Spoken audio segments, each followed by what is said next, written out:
Hey guys, since 5 days we are learning parts of speech. What is the parts of speech? Shabdancha.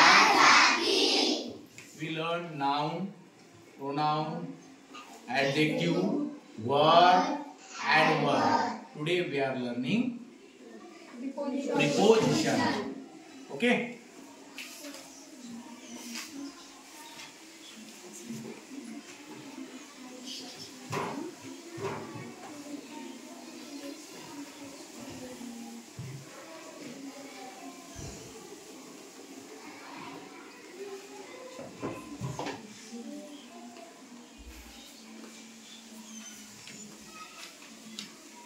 What is the number of preposition? 6. Okay, 6 number.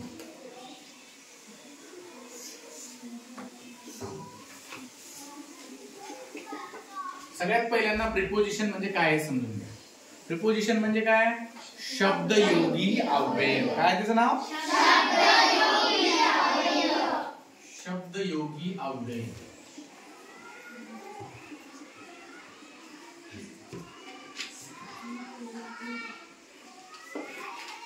बघा, शब्दयोगी अव्यय समजून घेण्यासाठी आता आपल्याला त्याची definition समजून घ्यावं लागेल. त्याची डेफिनेशन समजून घेण्याच्या अगोदर ती वाक्यात कुठे येते ते समजून घ्यावं लागेल. बघा, नामाच्या किंवा सर्वनामाच्या पूर्वी येणारे आणि नामाचा आणि सर्वनामाचा वाक्यातील इतर शब्दांशी सहसंबंध रिलेशनशिप दर्शवणाऱ्या शब्दाला शब्दयोगी अव्यय असे म्हणतात. बघा, आता मी तुम्हाला साधं उदाहरण सांगतो. बघा, this is table, this is duster. Okay, our question is, where is the duster? Just raise your hand and give me the answer. Where is the duster? Yes, The duster is on the table. repeat it. The duster is on the table. Very good. The duster is on the table. Okay, now I am putting this duster under the table and I am asking you, where is the duster? Where is the duster? Yes, The duster is under the table. very good. The duster is under the table. It means table is noun, duster is noun, and the word on, the word under, the word near, the word in, the word in front of, the word near, the word behind. These all words are showing relationship between table and duster. कळालं का? Table आणि डस्टरच्या मध्ये जी relationship आहे, सहसंबंध आहे, काय संबंध आहे त्या दोघांचा ते दर्शवणारा शब्द म्हणजे प्रिपोजिशन असतो. त्याची डेफिनेशन मग आपण लिहून काढूया. काय प्रिपोजिशन? प्रिपोजिशनची डेफिनेशन म्हणजे सांगा.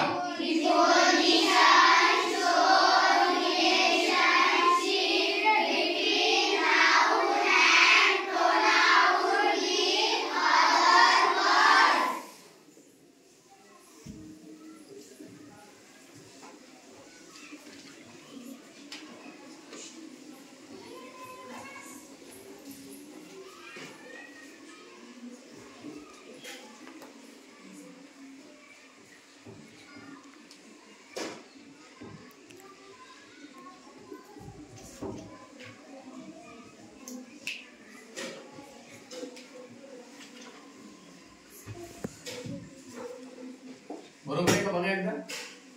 Preposition shows relationship between noun and pronoun with other words. बरोबर आहे का? चला, कोण वाचून दाखवते डेफिनेशन? चला लवकर. Yes. Preposition shows relationship between noun and pronoun with other word. शाबास. Preposition shows relationship between noun and pronoun with other words. सगळ्यांनी एकदम म्हणा.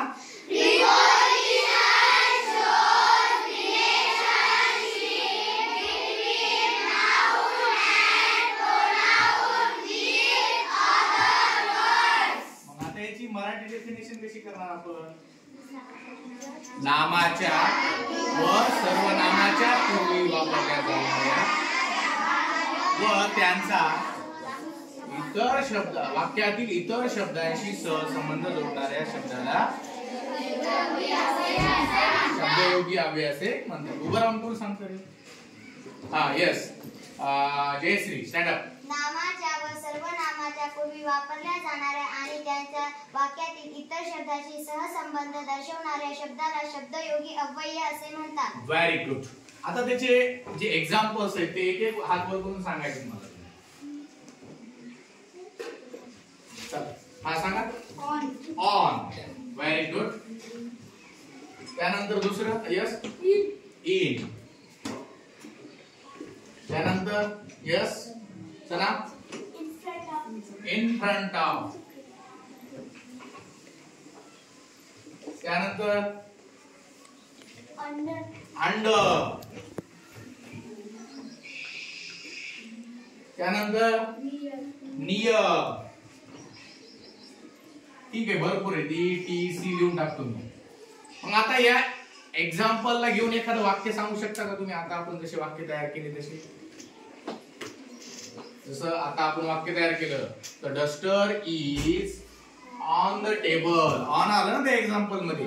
म्हणजेच ऑन आपलं जे आहे प्रिपोजिशन ते वाक्यामध्ये आलं. तसं तुम्ही सांगू शकता का काही एक्झाम्पल्स घेऊन वाक्य?